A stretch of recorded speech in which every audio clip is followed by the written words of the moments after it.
Princess Alira stood in the center of the Grand Council chamber. Her blue skin seemed to glow under the bright lights. Her silver hair fell down her back like a waterfall. She was beautiful, and she knew it. Everyone in the galaxy knew it. She was royalty from the Valen Empire, one of the most powerful civilizations among the stars. But today, she was a prisoner. The council members sat in a circle around her. Their faces showed no mercy. Elder Tavan spoke first, his voice cold and sharp. Princess Alira of House Vale, you have been found guilty. You destroyed the sacred monument of the Kelthra people. You showed no respect. You acted like they were nothing. Your actions almost started a war. Alira lifted her chin. She wanted to appear strong, but her hands shook slightly. She had been drunk at a celebration. She thought it would be funny to use her ship's weapons on the old statue. She did not think anyone would care so much. She was wrong. What is my punishment? She asked. Her voice tried to sound brave. The council members looked at each other. Then Elder Tavan smiled. It was not a kind smile. We could execute you. We could exile you to a dead world. But we have chosen something different. Something that will teach you humility. Alira felt her stomach turn. What could be worse than death or exile? You will marry a human, Elder Tavan announced. The chamber went silent. Then whispers started everywhere. Alira felt like she had been hit in the chest. A human? She whispered. You cannot be serious. We are completely serious, another council member said. Humans are a young species. They only discovered space travel 200 years ago. They live such short lives. Less than 150 of their years. They are primitive, emotional, weak. This is the punishment, Elder Tavan continued. You will marry Captain Jiho Kang of Earth's Colonial Defense Force. You will live as his wife for 10 standard years. You will not be allowed to return to Valen space during this time. You will live among the humans. You will learn what it means to be humble. Alira felt sick. Marry a human? Live with them? Humans were barely worth noticing. They were so new to the galaxy. Their ships were simple. Their technology was basic. Their lives were so short that they died before they could learn anything important. I refuse, she said loudly. I am a princess. I will not marry some primitive creature. Then you choose execution, Elder Tavan said calmly. The choice is yours. Marriage or death? Alira looked around the chamber. No one would help her. Her own family had agreed to this. They wanted to save face with the Kelthra people. They would sacrifice her to avoid war. She closed her eyes. She thought about her life. Her comfortable palace. Her servants. Her freedom. All of it would be gone. But she would be alive. I accept, she whispered. 3 weeks later, Alira arrived at Station Unity. It was a neutral place where different species met for diplomacy. She wore a traditional Valen wedding dress. It was white and silver, flowing like water. She looked beautiful. She felt dead inside. The human was already there. Captain Jiho Kang stood near the ceremony platform. He wore his military uniform. It was dark blue with medals on the chest. He was tall for a human, with black hair and dark eyes. His face showed no emotion. Alira walked toward him slowly. She could feel everyone watching. Diplomats from 20 different species had come to watch. This was entertainment for them. The proud Valen princess brought down low. When she reached Jeho, she did not look at him. She looked past him, at the wall. The ceremony master began speaking. Alira did not listen to the words. She only waited for it to be over. When it was time, she spoke the words of binding. She promised 10 years of her life to this human. Jeho spoke his words too. His voice was deep and calm. Then it was done. They were married. The celebration after was torture. Alira had to stand next to Jiho and smile. Diplomats came to congratulate them. Some were sincere. Most were mocking her. "Such a beautiful couple," one diplomat said with a nasty smile. "The princes and the primitive." Alira wanted to scream. Instead, she said nothing. Finally, it was time to leave. They would travel to New Bizin, a human colony world. That would be her prison for the next 10 years. As they walked to the ship, Alira spoke to Jiho for the first time. "I want you to understand something, human," she said coldly. "This marriage means nothing to me. You are nothing to me. You are my punishment. In 10 years, I will leave and never think of you again." She expected him to be angry, or hurt, or to try to argue with her. Instead, Jiho just looked at her calmly. His dark eyes were steady. "I understand," he said quietly. "I did not ask for this either. But I will honor the commitment. I hope you can do the same." Then he walked onto the ship. Alira stood there, surprised. She had expected him to be weak, to beg for her affection, to be grateful that someone like her would marry him. But he seemed unbothered, almost like he pitied her instead. That made her even more angry. She followed him onto the ship, her silver hair whipping behind her. 10 years. She could survive 10 years. Then she would be free of this human and his primitive world. She had no idea how wrong she was. The ship journey to New Bizin took 5 days. Alira stayed in her room the entire time.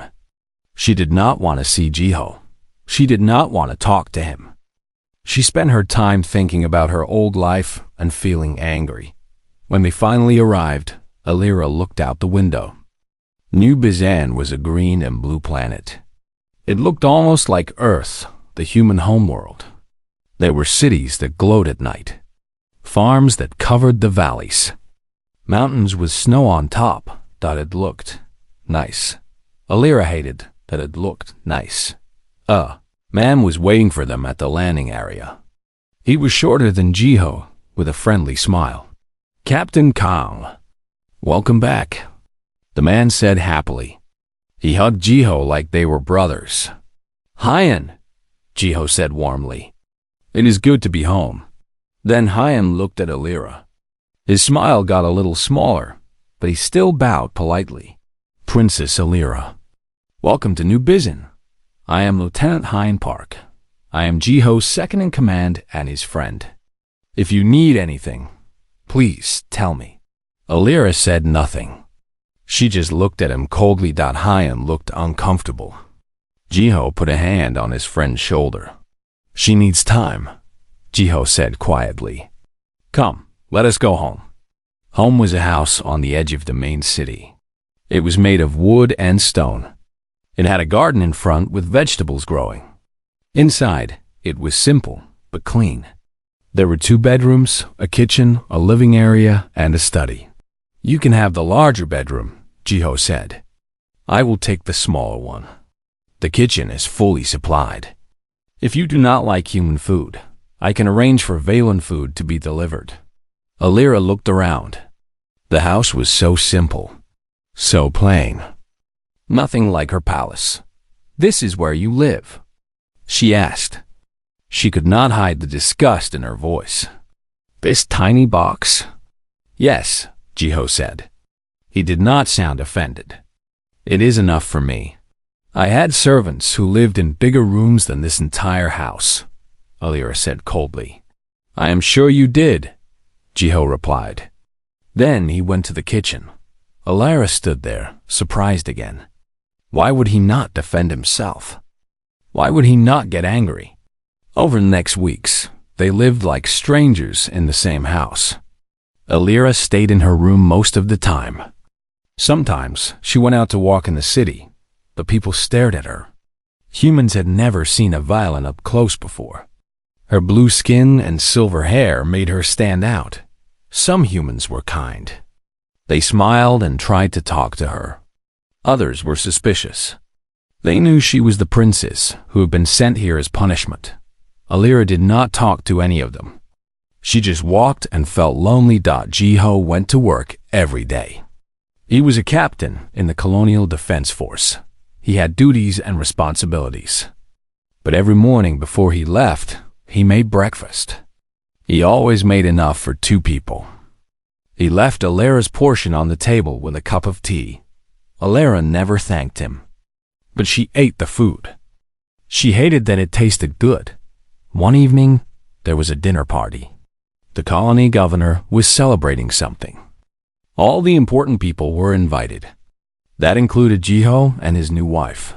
Alera did not want to go, but Jiho said it was expected. So she put on one of her beautiful Valen dresses and went. The party was full of humans. They drank wine and laughed loudly. They ate food and told stories. It was so different from Valen parties, which were quiet and formal. A human woman approached Alera. She had gray hair and kind eyes. "You must be Princess Alera," the woman said. "I am Governor Unisong. Welcome to our world." "Thank you," Alera said coldly. "I know this must be difficult for you," Una said gently. "Being so far from home. Living with strangers." "You know nothing about me," Alera said. Una smiled sadly. "Perhaps, but I know something about being alone. I came to this colony 40 years ago when it was just starting. I left everything I knew behind. It was hard, but I found something here I never expected." "What?" Alera asked, despite herself. "Family," Una said simply. "Not blood family, but people who cared about me. People who became more important than anything I left behind." Before Alera could respond, a man stumbled toward them. He was drunk and angry looking. "So this is the famous princess," the man said loudly. "The one who thinks she is better than us. The one who destroyed someone else's sacred place because she thought it was funny." People around them got quiet. They were watching. "I think you should go," Jiho said. He had appeared next to Alera. His voice was calm but firm. "Why?" The drunk man said. "She needs to hear the truth. She is here because she is a spoiled brat. She thinks humans are beneath her. She thinks we are primitive and stupid." "She is my wife," Jiho said. His voice got quieter, which somehow made it more dangerous. "You will show respect." The drunk man laughed. "Your wife? She does not even look at you. Everyone knows this marriage is a joke. A punishment for her and an insult to you." Alera felt something strange inside her. Anger, but not at the drunk man. She was angry that he was insulting Jiho. "You are right," she heard herself say. Everyone looked at her. "I did not want this marriage. I did think humans were beneath me. I was wrong about one thing, though." "What?" the drunk man asked. "Not all humans are beneath me," Alera said, looking at the man with cold eyes. "But you certainly are. Jiho Kang has shown me more dignity and respect in these few weeks than you could in a lifetime. He is worth 100 of you." Then she turned to Jiho. "I am tired. Take me home." Jiho looked surprised, but he nodded. They left the party together. On the way home, they walked in silence. Finally, Jiho spoke. "You did not have to defend me." "I know," Alera said. "But he was wrong. You have been kind to me, even though I have been terrible to you. That deserves acknowledgement." Jiho stopped walking. He looked at her in the streetlight. "Is this the first time you have really looked at me?" he asked quietly. Alera realized he was right. She had avoided his eyes for weeks. But now she looked at him. Really looked. He had a strong face. Tired eyes, like he had seen hard things. But also kind eyes. "Yes," she admitted. "Then perhaps," Jiho said slowly, "we can start again. Not as punishment and prisoner, but as 2 people trying to make the best of a difficult situation." Alera thought about it. 10 years was a long time to be miserable. "Perhaps," she said, "it was not much. but it was a beginning. 6 months passed. Alira found herself changing in ways she did not expect. It started small. She began waking up early, around the same time as Jiho. At first, she stayed in her room. But one morning, she came out to the kitchen. Jiho was there, making breakfast. He also had dirt on his hands. "You have been in the garden," Alira observed. "Yes," Jiho said. "I grow vegetables. Tomatoes, peppers, lettuce. Some herbs, too. Would you like to see?" Alira was surprised that she wanted to. She followed him outside. The garden was small but organized. Everything was growing well. "Why do you do this?" she asked. "You can buy food at the market." Jiho smiled. "My grandmother taught me. She said that growing your own food connects you to life. You plant a seed. You care for it. You watch it grow. Then it feeds you. It is a cycle. It reminds me that I am part of something bigger."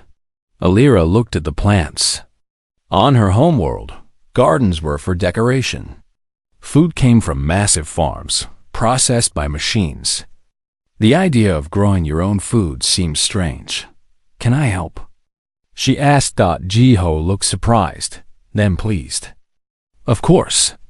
Here, you can water these." They worked together in the quiet morning. Alira found it peaceful. The sun was warm. The soil smelled rich. It was simple work, but it felt good. After that, she joined him in the garden most mornings. Alira also started exploring the city more. She visited the market, where humans sold food and crafts. She went to the library and read books about Earth and human history. She learned about Korea, the place where Jiho's ancestors came from. She learned about a concept called Han. It was a Korean word that described a special kind of sadness. Not just regular sadness, but a deep sorrow mixed with hope and strength. It came from suffering, but also from surviving. When she asked Jiho about it, he was quiet for a moment. "My people have suffered much in their history," he said. "Invasion, war, division, pain. But we survived.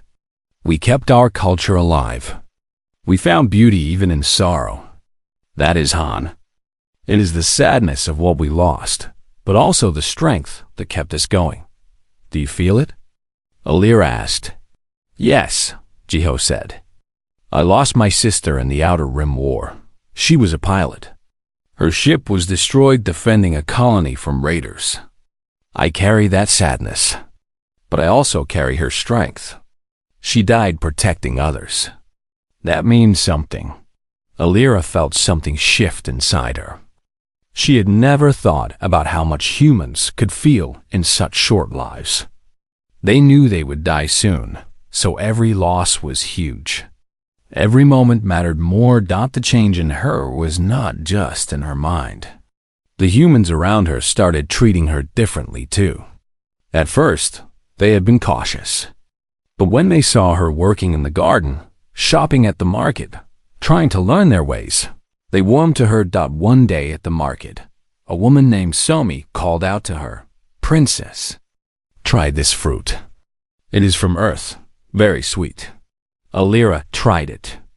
It was delicious. "Do you like it?" Somi asked. "Yes," Alira admitted. "Then take some home. No charge. Welcome gift." Alira was confused. "Why would you give me a gift? You do not know me." Somi shrugged. "You are trying. That matters. Besides, you make Captain Kang smile. He's been alone too long." Did she make Jiho smile? Alira had not noticed, but now she thought about it. Yes, he did smile more lately. When they worked in the garden, when they talked over breakfast. Small smiles, but real ones.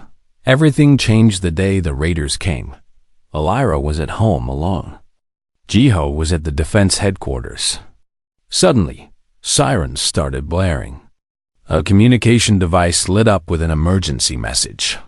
Raiders approaching the colony. All citizens seek shelter immediately. Alira's heart pounded. She had never been in danger before. She had always been protected. She ran outside and saw smoke rising from the edge of the city. Ships were fighting in the sky. Human defense fighters against larger raider vessels. People were running everywhere. Parents grabbed children.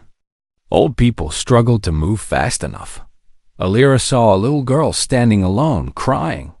Her mother was nowhere in sight. Without thinking, Alira ran to the child and picked her up. "Where is your mother?" Alira asked. "I do not know." The girl cried. "We got separated." "Come with me," Alira said. "We will find her." She ran toward the shelter, carrying the girl. Behind her, she heard an explosion. A raider had fired at a building. It collapsed, sending dust and debris everywhere. At the shelter entrance, Alira handed the girl to a worker. "Find her mother," Alira ordered. Then she turned back toward the chaos. More people needed help. For hours, Alira worked.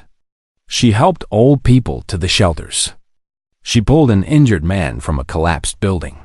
She used her strength, which was greater than humans, to move debris and rescue people. She did not think about herself. She only thought about helping. Finally, the fighting ended. The human defense force had driven off the raiders. But there was damage. Buildings destroyed. People injured. Some dead. Alira was covered in dust and blood.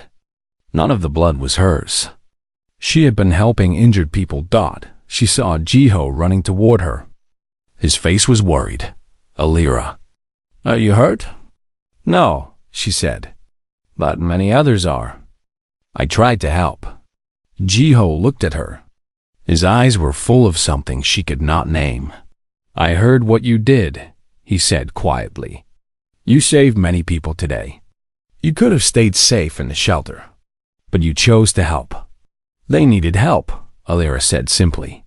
"What else could I do?" Jiho smiled. It was a big, warm smile that changed his whole face. "Thank you," he said. That night, Alira could not sleep.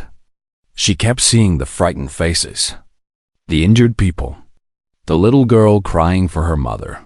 On Vela, she had never seen suffering like that. Everything was controlled, protected, safe. But here, life was dangerous. People could die at any moment. Raiders could attack. Disease could strike. Accidents could happen. And yet, humans kept living. They kept loving. They kept building and growing and creating. They knew life was short and dangerous. But that made them treasure it more. Alira got up and went to the living room. Jiho was there, sitting by the window. He could not sleep either. "Jiho," she said quietly. He turned to her. "I understand now," she said, "why humans are the way they are. You know death is close. So you live harder. You feel more. Every day matters because you do not have many." "Yes," Jiho said. "We cannot waste time. We cannot waste love." They looked at each other in the darkness. Something had changed between them. The wall Alira had built was cracking. She sat down next to him. Not touching, but close. "Tell me about your sister," she said. And Jiho did. He talked until the sun came up. Alira listened to every word. 1 year had passed since Alira arrived on New Bizin. She barely recognized herself anymore. She woke up early every morning and worked in the garden with Jiho.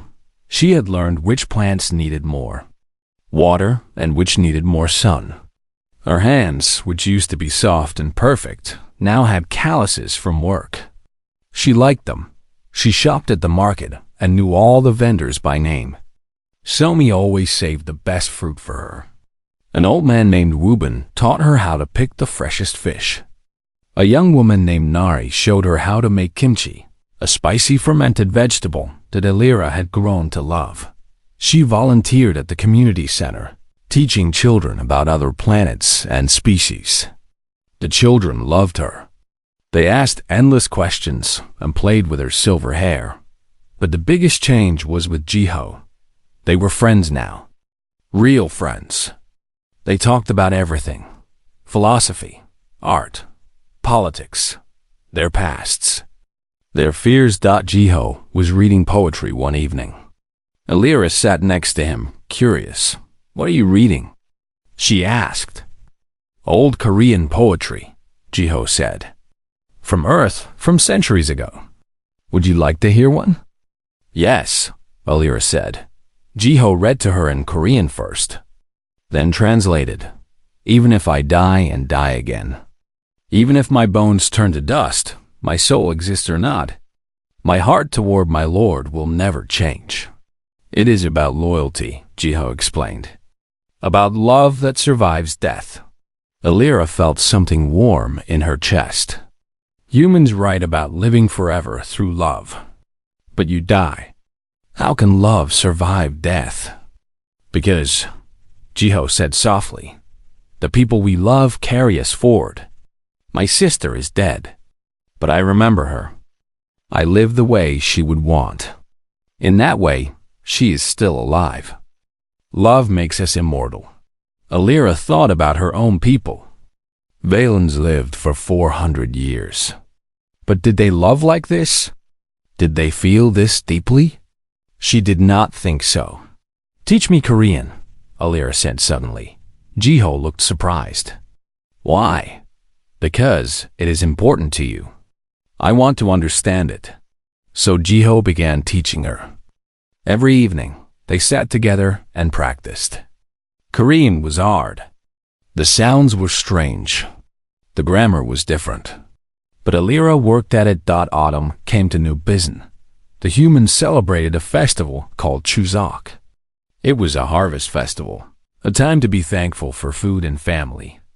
Governor Yuna invited everyone to a big celebration in the Central Park. There was music and dancing. People wore traditional Korean clothes called hanbok. There was so much food that tables bent under the weight.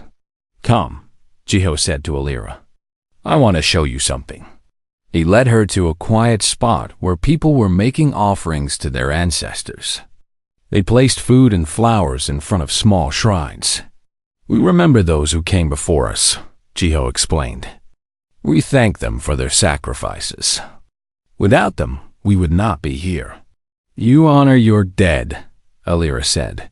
"We celebrate them," Jiho corrected. Death is not the end of the story. Alira watched families gathered together. Grandparents holding babies. Children running and laughing. People sharing food and stories. "On Vela," Alira said quietly, "we do not do this. Families are business arrangements. We marry for political reasons. Children are raised by professionals. We are together, but not close." "That sounds lonely," Jiho said. "It is," Alira realized. "I have been lonely my whole life, but I never knew it until now." That evening, there was dancing. Jiho asked Alira to dance. She had never danced with him before. On Vela, dancing was formal and structured. But this was different. It was free and joyful. Jiho took her hand and pulled her into the crowd. The music was fast and happy. People clapped and laughed. Alira felt awkward at first, but then she let go. She moved with the music. She laughed when she made mistakes. Jiho was laughing too. His eyes were bright. He looked young and happy. When the dance ended, they were both breathless. They looked at each other, and something passed between them. Something warm and electric. "Thank you," Alira said softly. "For what?" "For being patient with me. For showing me this life." "You did the work," Jiho said. "I just opened the door. You walked through it." That night, Alira could not sleep again. But this time, it was not from worry. It was from feeling too much. Her heart was too full. She got up and went to Jiho's room. She knocked softly. "Come in," he said.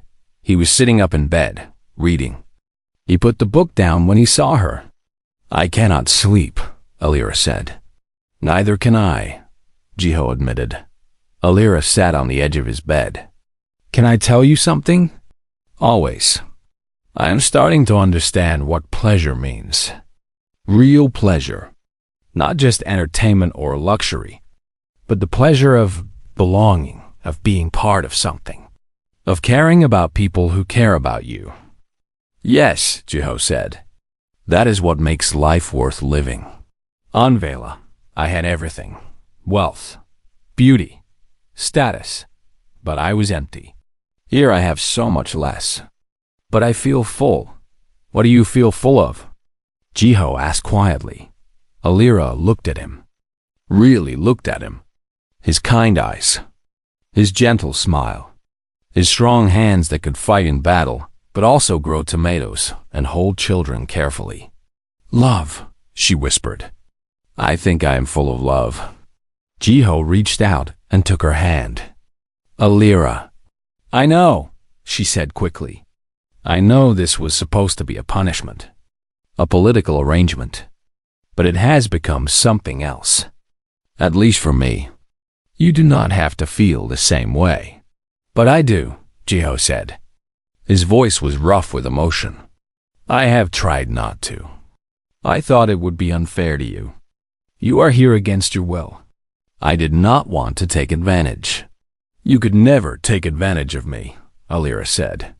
"You are the most honorable person I have ever met." They sat there, holding hands, looking at each other. Years of Alira's life stretched before her. She would live for centuries after Jiho died. That should have made this moment sad, but it did not. Because right now, in this moment, they were together. And that was enough. "Will you stay with me tonight?" Alira asked. "Just to be close?" "Yes," Jiho said. They lay down together. Jiho held her gently. Alira rested her head on his chest and listened to his heartbeat. It was a human heart. It would beat for maybe 80 more years if he was lucky. Such a short time, but every single beat was precious. "Jiho," she whispered. "Yes? I am glad I met you, even if it was supposed to be a punishment. I am glad." He kissed the top of her head. "I am glad too." The next morning, everything had changed. They were not just friends anymore. They were partners, lovers, two people who had found something unexpected in the strangest of circumstances. Alira knew there would be challenges ahead. Her family would not understand. The council might disapprove. There would be politics and complications. But for now, she had this. She had Jiho. She had this life on New Bizen. She had discovered the pleasure of being truly human, even though she was not human at all, and it was enough. 9 years had passed. Alira and Jiho had built a life together that was full and beautiful. They had expanded the garden. They had adopted 2 children, one human and one Valen orphan. They worked together as ambassadors, helping humans and Valens understand each other better. Alira was happy, truly happy. For the first time in her long life, she felt complete. Then everything fell apart in a single day. Jiho came home from a medical appointment. His face was pale.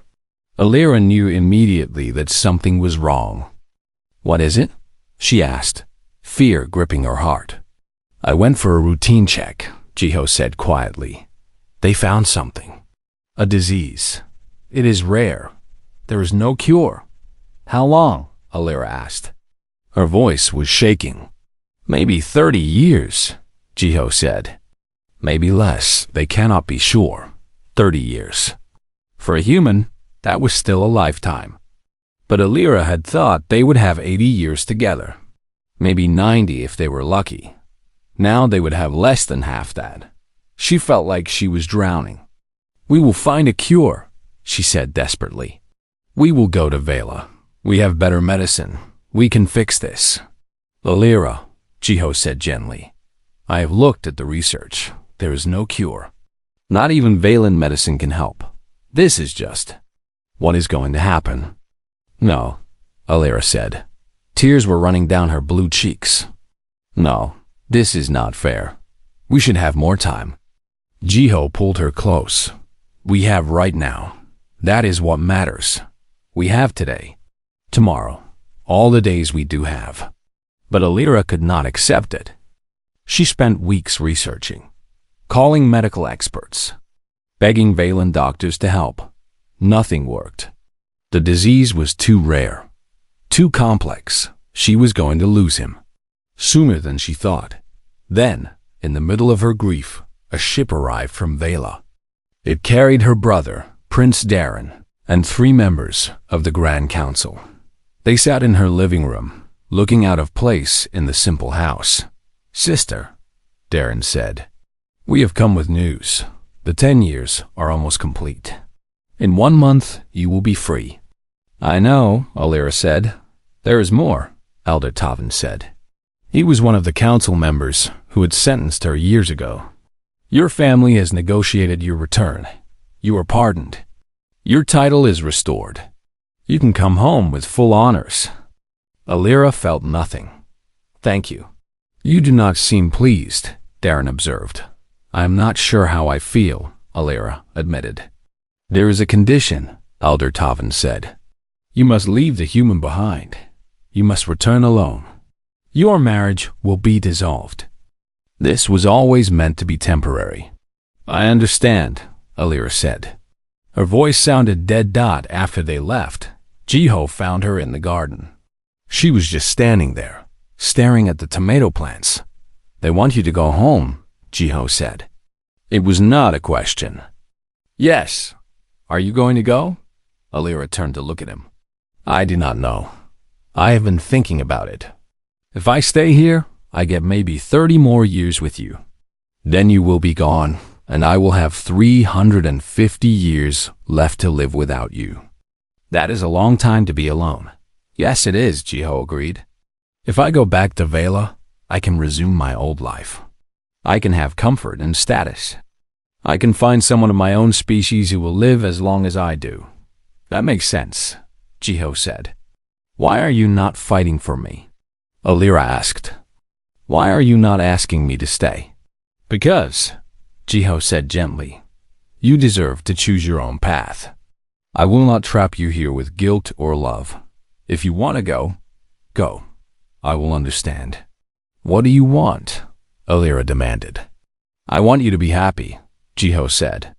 For all of your long life, not just for the time I am here. That night, Alira lay awake. She thought about Vela, her palace, her old friends, the life of ease and luxury. Then she thought about New Bizin, her garden, her children, the market vendors who were like family. Jiho smiled, his laugh. The way he held her at night. She thought about what Yuna had told her years ago, about finding family in unexpected places. She thought about human poetry, about love surviving death. She thought about what it meant to really live. The next morning, she made her decision. But before she could tell anyone, alarms blared across the planet. An emergency broadcast came through. Attack on the Valen Imperial Court. Multiple casualties. The royal family is in danger. Alira's blood ran cold. Her family was under attack. I have to go, she said to Jiho. I know, he said. Take my ship. It is faster. At the Valen capital, chaos reigned. Terrorists had attacked during a ceremony. They had weapons and hostages. The royal family was trapped inside the palace. The Valen military was trying to organize a response, but they were moving too slowly, too cautiously. Alira pushed her way into the command center. Who was in charge? She demanded. Princess Alira? The commander said, surprised. You should not be here. My family is in there, Alira said. Give me tactical command. You? You have no military training. No, Alira agreed. But I have learned from the best. I have lived with humans for 9 years. I know how they think, how they fight. Trust me. Something in her voice made the commander step aside. Alira looked at the tactical displays. She saw the problem immediately. The Valen military was trying to do everything perfectly. They wanted 0 casualties. But while they planned, people were dying. Humans would not do it this way. Humans knew that perfection was impossible. They did the best they could with what they had. They acted. Here is what we are going to do, Alira said. She began issuing orders. The Valen soldiers looked confused at first. Her tactics seemed reckless, aggressive, not like Valen's strategy at all, but they worked. Within 2 hours, the hostages were free. The terrorists were captured. The royal family was safe. Alira's brother hugged her tightly. You saved us. How did you know what to do? I learned, Alira said simply, from someone who understands that life is precious because it is short. From someone who taught me that doing something imperfect now is better than waiting for perfection that never comes. The next day, she stood before the Grand Council again. But this time, she was not a prisoner. Princess Alira, Elder Tevin said, you have proven yourself. You saved the royal family. You are a hero. Your exile is over. What will you do now? Alira took a deep breath. I choose to return to New Bizin. The council gasped. Even her family looked shocked. Why? Darren asked. You can have everything here. Why choose a primitive world and a human who will die soon? Because, Alira said clearly, I have learned something from humans. Something we Valens have forgotten. Life is not about how long you live. It is about how fully you live. She looked at Elder Tavin. You sent me to humans to punish me, to teach me humility. You succeeded. But you also gave me the greatest gift. You showed me what it means to truly be alive. But the human will die, Elder Tavin said. In 30 years, maybe less. Then what? Then I will grieve, Alira said. I will carry that sadness, but I will also carry the joy, the love, all the moments we had, and that will be enough. 30 years of real love is worth more than 400 years of empty existence. The council was silent. I am going home, Alira said. And home is New Bizin. When she returned, Jiho was waiting. She ran to him and kissed him. I choose you, she said. I choose this life. I choose all of it. The joy and the sadness. The time we have and the time we do not. All of it. Jiho held her tight. Are you sure? You are giving up so much.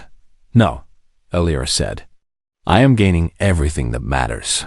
Years later, Alira stood in the garden.